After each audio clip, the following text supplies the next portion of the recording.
Oh, kawan-kawan semua, apa kabar? Semoga sampai dengan hari ini sehat semua. Selamat bergabung di channel Garuda Langit, channel yang membahas seputar sepak bola timnas Indonesia. Dengan situasi seperti ini, kita kondisikan dan jangan lupa subscribe and like-nya. Oke. Oke, Assalamualaikum warahmatullahi wabarakatuh. Jadi kita lagi di GBK ya. Di belakang gue ada Stadion Utama Gelora Bung Karno. Kita ya lagi lari-lari pagi nih. Kita akan sedikit ngebahas antara Indonesia lawan Irak tanggal 6 Juni 2024. Oke, ini kita lagi lihat-lihat dulu. Rumputnya lumayan udah dibagusin, cuman kok ada panggung ya. Ada panggung di dalam stadionnya, nggak tahu panggung buat acara apa ya. Oke, nanti kita bahas ya, Indonesia lawan Irak di rumah. Oke. Oke, assalamualaikum warahmatullahi wabarakatuh. Apa kabar kalian semua? Jumpa lagi bersama gue Yuri di channel Garuda Langit. Oke, kali ini kita akan ngebahas pertandingan kualifikasi Piala Dunia Timnas Indonesia ya. Tadi pagi gue habis dari GBK. Sekarang kita bahas nih. Kita akan menghadapi dua pertandingan penentu nih. Tanggal 6 Juni kita akan menghadapi Irak dan tanggal 11 Juni kita akan menghadapi Filipina. Kita bisa menang sekali aja di antara dua pertandingan itu. Kita lolos ke putaran ketiga kualifikasi Piala Dunia 2026 dan juga sekaligus lolos ke Piala Asia 2027 ya di Arab Saudi. Wah, jadi kita nggak perlu kualifikasi lagi karena kan kualifikasi Piala Dunia ini nih udah termasuk kualifikasi Piala Asia 2027 ya. Jadi gini, kalau menurut gue nih, kita nggak tahu, dia ada dua kemungkinan ya. Yang pertama, Irak kan sudah pasti lolos ya, dia dengan 12 poin, sementara kita 7 poin. Kita nggak tahu nih, ada dua kemungkinan.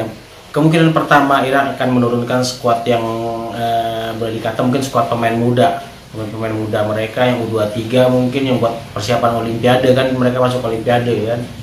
Itu, dan itu juga jadi kesempatan buat kita lah, kalau misalnya itu. Dan yang kedua, gengsi. Kalau Irak gengsi, ya dia pasti turunin skuad terbaiknya dong, karena nggak mau kalah dari timnas Indonesia. Karena ada dua kemungkinan kan.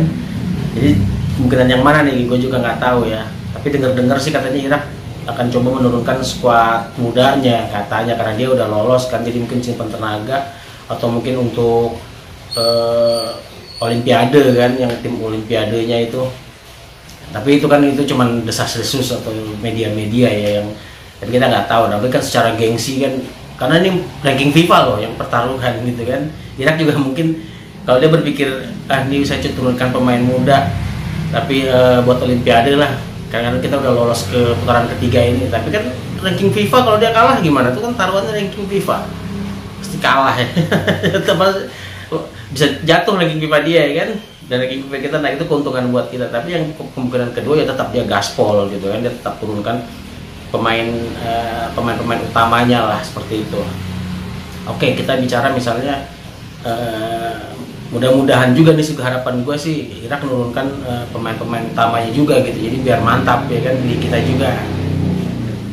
Kalau seandainya beneran Irak akan menurunkan pemain-pemain utamanya, dia juga gaspol gitu, karena kan taruhannya ranking FIFA. Jadi ini akan seru nih. Artinya gini, kalau kita bisa mengalahkan Irak di GBK dengan skuad utama dia ya, dengan skuad utama mereka, gue yakin Indonesia lolos ke Piala Dunia 2026. Gue yakin Indonesia lolos ke Piala Dunia 2006 kalau kita bisa mengalahkan Irak di GBK. Atas pertimbangan apa coba? Karena begini, Irak itu cara mainnya atau apa aja itu mengalahkan Irak di GBK.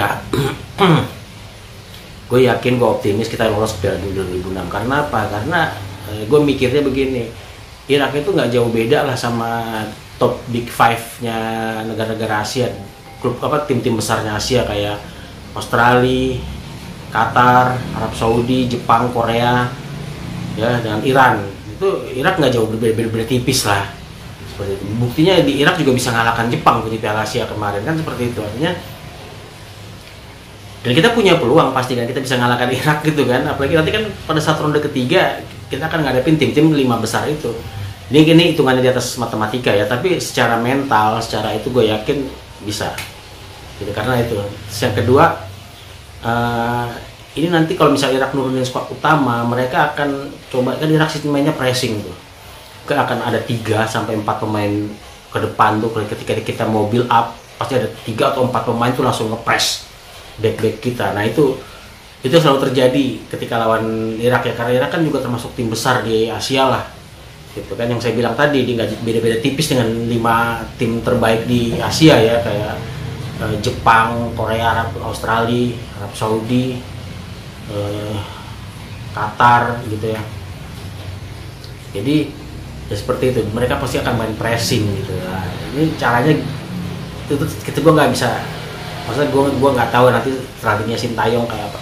Dan gue baru kali ini nih akan nonton pertandingan ini seoptimis ini gitu, karena pada dilihat komposisi pemain-pemain yang dipanggil Sintayong oke banget gitu kan. Oke banget lah, semuanya udah, semua abroad dipanggil, semua keturunan dipanggil ya kan, kecuali mungkin Elkan ya. Gue nggak tahu nih Elkan nih, mungkin opini gue ya, ini opini gue doang. Mungkin Elkan nggak menyangka juga timnas Indonesia U23 playoff lawan Guinea ya. Itu kan nggak nyangka juga, mungkin dia jauh-jauh hari udah janjian gitu sama ceweknya ya kan. Udah beli reservasi di Maladewa, beli hotel, mungkin reservasi apalah kayak gitu, udah janjian sama ceweknya kali ya, di Maladewa. Dan tiba-tiba Indonesia kok playoff dan Elkan dipanggil. Itu kan pas jatahnya liburan klub kan dia kan. Ya mungkin itu cuma opini gue lah, itu jangan dianggap serius. Tapi mudah-mudahan sih antara Sintayong dan Elkan akan kembali baik-baik saja untuk Indonesia. Oke gitu. Ya ini kembali lagi nih ke Irak nih. Gue sih, harapan gue sih Sintayong tidak mengincar seri lawan Irak, dan pokoknya mau Irak mau Filipina wajib menang lah, ibarat kata harus gas, apalagi main di kandang di GBK kan, dengan tiket yang mahal juga kan. Gue nggak dapet tiket bro. Keluar tiket 1 juta 2 juta, sudahlah nyerah gue. Beginilah kalau masih merangkak ya kan, berat. Kita nonton dari rumah saja ya sudahlah, biarkan mereka. Tapi kedengar-dengar sih ada turun tiket ya di apa buat Ultra sama La Grande. Tapi ya udahlah, mudah-mudahan nih, kalau gue feeling gue nih, kalau kita bisa mengalahkan Irak di GBK, kita akan lolos Piala Dunia 2026. Catat nih, ini sebelum pertandingan loh. Gue bilang gini, catat ya. Oke, sampai ketemu lagi. Assalamualaikum warahmatullahi wabarakatuh.